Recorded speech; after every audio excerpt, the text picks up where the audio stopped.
Cinema promotions కి అనుపమ రావడం లేదనే విమర్శ ఉందన్న సంగతి తెలిసిందే. అయితే తాజాగా ఓ మై లిల్లీ అనే పాటను రిలీజ్ చేశారు. ఈ సాంగ్ లాంచ్ ఈవెంట్ లో అనుపమ మెరిసింది.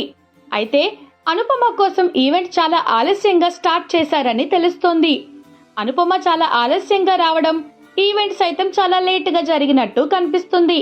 అయితే స్టేజ్ మీద ఈ విషయాన్ని అనుపమ చెప్పేసింది.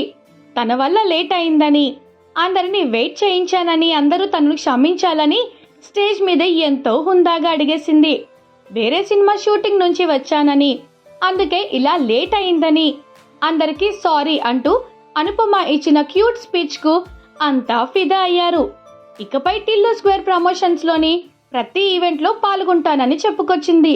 తన పాట స్క్రీన్ మీద వస్తుంటే ఎవరూ చూడలేదని, తను హర్ట్ అయ్యానని, దోస్త్ కట్టిఫ్ అంటూ ఎంతో క్యూట్ గా స్పీచ్ ఇచ్చింది. ఇక అనంతరం మీడియా అడిగిన ప్రశ్నలకు కూడా సమాధానం ఇచ్చింది. టిల్లు స్క్వేర్ లో మరింత గ్లామర్ గా కనిపిస్తున్నారంటూ, ఇలా సడన్ గా క్యారెక్టర్ ను ఎంచుకునే విషయంలో ఎందుకు మార్పులు వచ్చాయని అడిగారు. తెరపై గ్లామర్ గా కనిపిస్తే మంచిదే కదా అని అనుపమ అనేసింది. కరోనా తర్వాత తన ఆలోచనలు మారిపోయాయని, పాత్రలకు ప్రాధాన్యం ఉంటేనే ఇలాంటి గ్లామర్ రోల్స్ చేయాలని ఫిక్స్ అయిందట.